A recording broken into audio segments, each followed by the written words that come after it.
Fire Battalion Chief Matt Kirkhart to start that off. Thank you.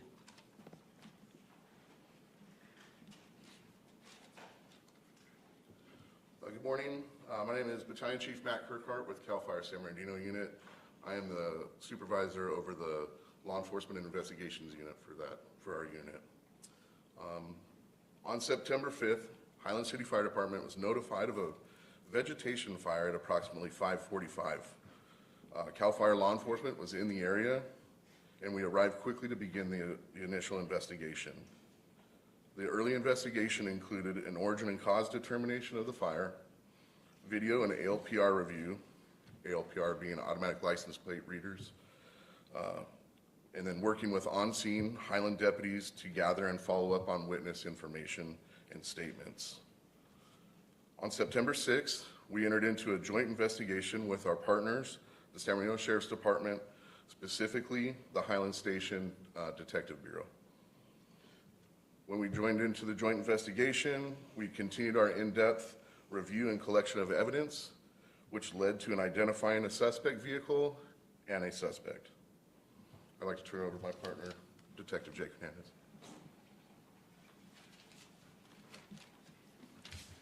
Thank you.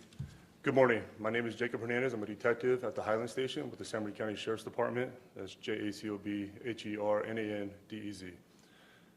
On September 6th, I was assigned to work a collaborative investigation with the San Bernardino CAL FIRE law enforcement.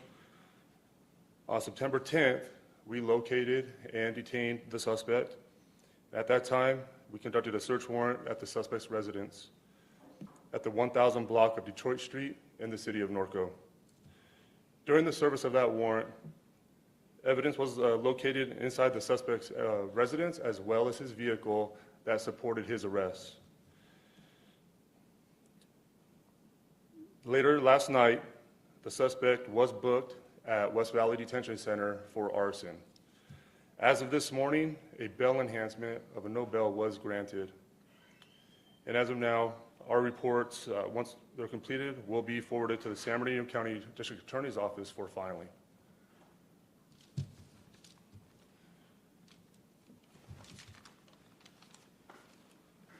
As you can imagine, investigations like this are ongoing. From what I know about the investigation techniques and the forensics that both CAL FIRE investigators used in our department are nothing short of amazing. It's my belief that as time goes on and we allow them to do the critical work that they're doing, that we will actually find out this suspect may have been responsible for other fires. And I'm sure there are going to be many questions about that, of the who, what, why, when, and where. And right now, I'll just simply ask for your patience as we allow them to do the brilliant work that they do. But I think it's important, as we know the numbers that I gave you earlier about our citizens and our public that have been displaced, that we are making sure we're finding justice for them. And we're going to continue to do the brilliant job that I'm watching day in and day out of our firefighters doing and our law enforcement personnel. So far, we do not have any report of loss of life, just structures. We're going to do our very best to keep it that way. The fire behavior in this fire, from the briefings that we've had from our fire partners, has been some of the strangest and not, let's just say, not typical of fire science is what's being explained to me. And we are constantly flexing and moving. What I've seen in the last 48 hours scrambling to our local communities has been nothing short of amazing. And I'm including our public in that. The cooperation that we're receiving from our public for the evacuations has been just phenomenal. We trained for this, and you hope you never, ever have to use this type of technique to do these evacuations, particularly under these rapidly evolving circumstances. But I'm very proud of our department, our collaborators, and I couldn't be more proud of this investigation because people are going to want to know who and what was responsible for doing that. And between CAL FIRE and the San Bernardino County Sheriff's Department, we're going to be able to bring that level of justice to them. So like I said, I'm going to go ahead and answer some questions, and I will be frank if I can't answer those questions, but I'm going to do my very best to answer those for you with the professionals behind me. Rob, go ahead. I saw your hand up first. I know you can't get into details, but is this someone who was just being reckless, or can you say this was someone who was intentionally trying to cause damage to While we're still in the thrust of the preliminary investigation, we believe this was intentional. Yep, Sheriff, you mentioned that this may be someone who's responsible for other fires. What leads you to believe that at this moment? A lot of it is technology and different things that we knew. You know, there are camera systems that cover a wide variety of areas. People use cell phones and things of that nature.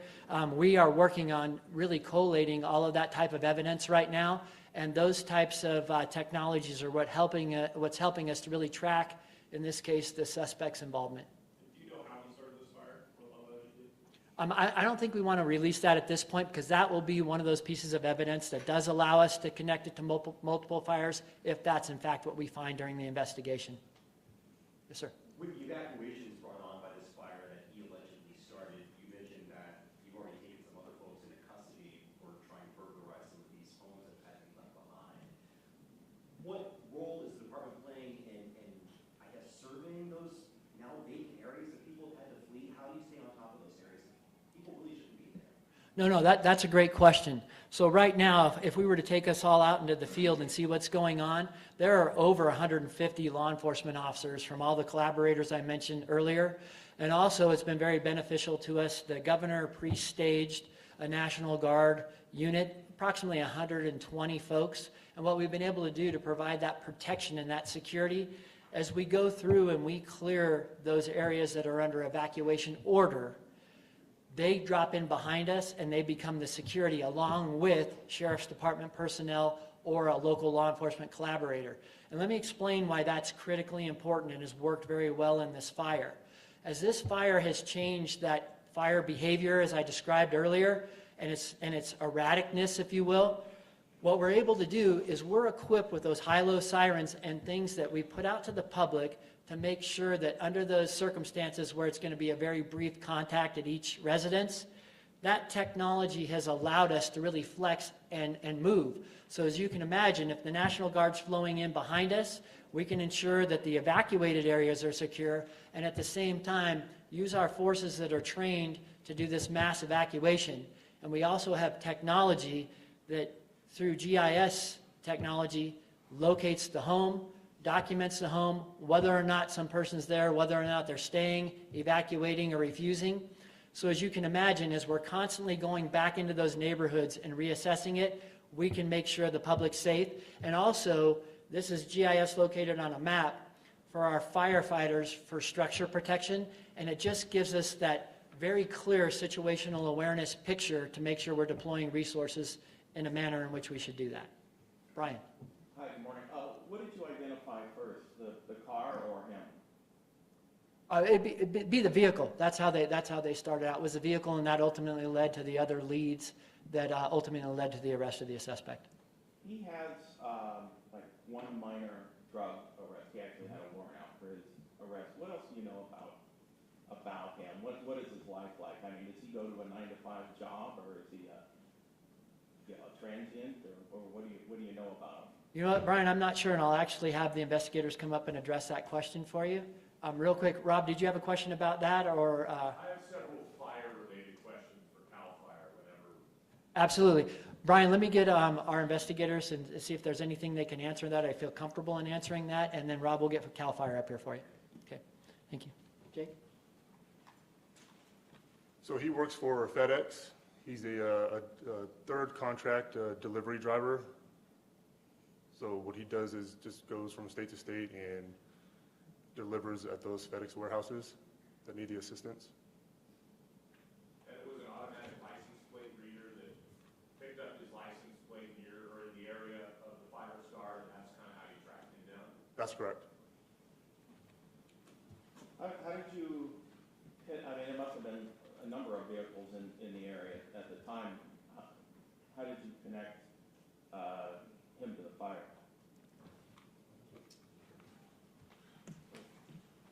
There were several vehicles that hit in that area. We just continued to research and do further investigation to rule out other vehicles until we ultimately came up with identifying factors to say that that was indeed our suspect vehicle.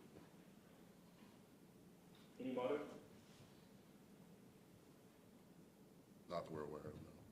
And he was arrested on suspicion of, among other things, having a flammable material. Can you tell us what that is? charge was an incendiary device, but no, we're not at liberty to talk about what it was. Can I ask you some questions about the current state of the line fire and what it's doing? We saw the other two fires in Southern California really just blow up yesterday, the bridge fire and the airport fire. It doesn't feel like we saw that big of an explosion relative to those two fires yesterday. And how close is it to Big Bear right now? Yeah, hi, I'm Judd Gaines, Operations Section Chief with CAL FIRE Incident Management Team 3. So yesterday, we did have some weather come in with the winds, low humidities. We issued, our local incident meteorologist issued a local red flag warning over the fire area. Fortunately, we did not get impacted as much as the airport and the bridge fire did yesterday, but we did have a significant growth in acreage yesterday. As you guys know, the fire's well established in the Santa Ana River drainage. It made its way into Bear Creek, got established down into Bear Creek, which is what threatened Big Bear, and which caused us to put a portion of Big Bear into an evacuation order yesterday. Right now, with the latest infrared flight that we've got and the tracking of where that was, we utilized drones and UAS last night into the early morning this year just to figure out exactly where the fire was down into that drainage. And we're still a couple miles out from Big Bear. But as you know, it doesn't take much for where it's aligned and where the fire is established in that Bear Creek drainage to come out onto that La Mesa Bluff up there near Boulder, the community of Boulder on the west side of Big Bear, south of the lake. Are we still at zero structure loss? I know there's at least one that's damaged, but... Yeah, so the fire impacted Running Springs yesterday afternoon and into the evening. We think there could be one structure destroyed up there, but we do have our damage inspection teams that are up there today verifying that. So I cannot give you an exact count as it came in, and I know our firefighters on the line were engaged in an active firefight yesterday afternoon and through the evening in the community of Running Springs. We do know we lost Keller Peak Lookout, the U.S. Forest Service lookout was destroyed yesterday. I can confirm that. Is that the oldest lookout tower in the county? That's what someone was telling me. I believe I don't have that exact history on that tower for you. I do know there's quite a bit of history in that lookout tower. The sheriff was talking about the, very, I forget the word he used, but the fire behavior is very, unique. We haven't seen it. This isn't a Santa Ana wind-driven type event. This is still a summer fire. How would you characterize the fire behavior, and what would you attribute that to? And then the other thing is, it seems like this is an area that hasn't burned in a long, long time, not old fire or lake or... Yeah, correct. There's several factors. Obviously, the fuel loading. We've had a significant heat spell this summer. Some of the hottest temperatures we've had in a long time, coupled with a couple of wet winters that we've had, which has caused the grass to grow very thick. But also with that big snow that we had down here a couple of years ago, that caused a lot of limbs to break, so we have a lot of dead and down fuel in there. And like you said, it is burning in areas with very little to no fire history that we're aware of. So, and then that Santa Ana River drainage is a very dangerous place. So once it got established in there, we knew we had our hands full. Where this fire was started was one of those areas that we've trained on. We talk about it, the local fire departments, CAL FIRE, the Forest Service. We run scenarios on this fire, and it got established in an area we did not want it to go, so it's very difficult. As you know, that terrain's very steep, very rocky.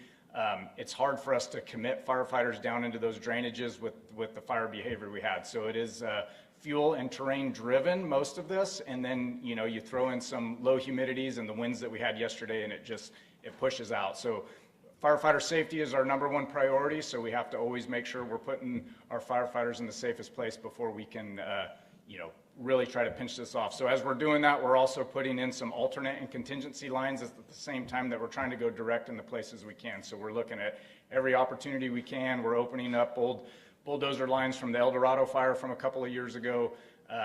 The Radford fire that they had near Big Bear Lake, we're getting all that opened up, and we're using the fuel break that the San Bernardino National Forest has put in and around Big Bear Lake. So we are using that. That's been, they've been working on that for the last 10 years, and it's great. And I think we're going to get a good foothold up there. We'll just see how Mother Nature treats us today and kind of what it does. I think after today, the weather's going to change significantly. the temperatures are going to drop, the humidity is going to go up, which is going to allow us to start getting a good foothold in there. It's just going to depend what this fire does today. What is unusual about the fire behavior that the chief or the sheriff described? It's basically the fuel loading, so that we have a lot of fuel this year, a lot of grass, a lot of brush. We've had a lot of deadened down from all the snow that's in there, so it's all contributing to it. And then in areas with no fire history, it's just heavy, heavy fuel loading, and then the steep terrain drives that as well. As far as Southwest Big Bear goes, what would you say about how the evacuation's going? Are people heeding the orders? About how many people would you say are in that zone, and what would your message be to the rest of the Big Bear? Well, the sheriff, I'll let him speak a little bit on that, but as for CAL FIRE, we make the recommendations on our evacuation orders. The sheriffs are the kind of the ones that push that and track it. But on the CAL FIRE side, we recommend that you go. When we put it in an order, there's a reason. We don't do it just to do it. So you guys need to go, and then if you stay, that's the problem, is you're trying to get out when it does get bad. It creates havoc for our firefighters there, and it takes them away from extinguishing the fire to having to now to do rescues to get people out of areas that they should have been out already. So we try to give people as much advance notice as we can to get out. So for those of you that are in evacuation warnings right now, have a plan, have your stuff packed, be ready to go at a moment's notice, and when it is time to go, we suggest you go. But as far as how many have actually evacuated and then how many have stayed, the sheriff can talk to some of that kind of ballpark. No, Rob, to answer your question in terms of total population, we're still arriving on what that number is right now, but I want to give you an idea. I spoke to what technologies we're using as we evacuate, so just to give you some of those numbers. Actual evacuated persons as we've gone through and checked these things, and I'm going to address both the line fire across the board, and some of this is also going to be from the bridge fire as well, but actual evacuated areas, homes, about 5,494 homes are evacuated, where we had no contact at those homes, so they may be evacuated also, but they didn't come to the door. That adds another 4,631 that we're tracking. And out of those homes during the evacuation, and I'm talking orders, the folks that have remained to stay that we're tracking are about 714. So when you think about the populations up there, we're talking in the 15, 20,000 area, particularly, in the Big Bear area. Now, right now, remember, we're just evacuating what's really the south shore of Big Bear Lake. So we are getting great cooperation. The roads, we're sending them down the back way, but the public is working with us, and they're doing extremely well about getting those things in terms of cooperation and also traffic flow. Last night, we had to make some modifications, and I'm going to switch gears on you going to the bridge fire, but to get all the residents that we needed to get out of the Wrightwood area, because that fire was moving so quickly, we actually had to shut down Highway 38, open up all lanes of traffic exiting Wrightwood to be able to get those folks out. But we've had great success with doing that. But like overall, when we're talking population, this has affected that number that's approaching and bridging, frankly, 100,000 is what we're looking at in terms of the displaced population. But those numbers you just gave, the 5,400, that's just Big Bear, that zone, right? No. That is in total what we're doing across the board. To give you an idea about who we can confirm is evacuated, what we can't confirm is evacuated, and this is really more dealing with structures, not persons. Any other questions? Brian? A couple fire questions. Sure. Chief, are there concerns that the bridge and line fires could merge, and if they did, is that bad? Absolutely, that's bad. And right now, we do not have concerns of them merging. No concern at this time. If they merged, why would that be bad? Well, obviously, that's a large, geographically, that is a very large footprint, right? So that would come all the way down into Devore, and out of Wrightwood and all that. There's a lot of population in there that would be very bad, and just trying to evacuate those areas and where we would put them would be huge and devastating to the people, the economy, and everything here in Southern California. And the morning update on InstaWeb said that some of the communication towers you guys have been using burned. That's correct, up on Keller Peak yesterday. How is that affecting what you guys do, and what's your workaround? We always have a backup plan. That did affect our radio communications yesterday during the firefight in Running Springs. We do have backup repeater sites and communication sites up there that we were able to switch over to that still provided coverage for our folks. We just had to make positive confirmation and accountability of all resources that are out there that knew that that site was down and that certain tone was out of service. Did it diminish what you guys have been doing? No, it did not affect the overall firefight with having to switch over to those frequencies. And can we get your spellings of your names, chief and chief? Yeah, Operations Section Chief Jed, J-E-D, and last name's Gaines, G-A-I-N-E-S. Can I ask you a quick question? Yes, sir. For years and years, I've heard about this thing that fires create their own weather, and I don't know is that really a thing, and if so, can you talk about that? Yeah, so yesterday, right, we had a southwest wind kind of coming up in line with the Santa Ana River drainage. So what that does is it pushes the fire in there, but then as that fire gets bigger and grows, the fire out ahead of it, as it's consuming fuel and burning vegetation, it starts drawing weather in from the wind in from the other side. So we may have a southwest flow that's pushing the fire, but then it'll start drawing in wind, which reduces the humidity, and it just fuels that fire. That's what fire needs is wind and oxygen, and so the more oxygen it can grab, the bigger it'll get. And then as the fire's going uphill, it'll, from the radiant heat, the convective heat, and all of that will influence it. It pre-dries out the fuels before they burn, so they're even more flammable than they were before the fire gets there. And is that kind of like that thing we learned in physics that the pressure goes toward the heat, like that's why Yep. the shower curtain goes in? Yep, The heat. exactly. And so fire is the opposite of water. Water runs downhill fast that you can't outrun, and fire burns uphill, faster than we can outpace it. So How do you know this was intentionally set? Unfortunately, Brian, that's some of the evidence I can't share with you, but based on the evidence is how we know it was intentionally set, or how we feel at this point it was intentionally set. Folks, as you can imagine, for our entire communities in San Bernardino County, of course, the folks in LA County that are affected by the bridge fire, and now all the other fires that we're seeing that have broken out across Southern California, it really, in all of our communities, it adds to that level of instability. We have the main command point that is out there in fire and the base and all the things that are going on, but please know we have a number of smaller command posts across this county. I'm visiting them. I will be in Big Bear tonight. We are making sure fire is doing an amazing job at the attack of this, and like I said, the fire behavior is strange. For the flexing that's going on by both all the firefighters that are committed to this and law enforcement, I couldn't be more proud. And if there's anything I can assure all of our public is that these guys behind me and all the men and women that are out there in the field are our stability, and they're doing a brilliant job. I could not be more proud of the CAL FIRE investigators and our detectives out of Highland. This is true gumshoe cop work, and to be able to put together the things they've had in such a short period of time and frankly protect us from a person that I do believe could have continued this type of destruction, and let's hope it doesn't affect any lives. Their proactivity is really second to none.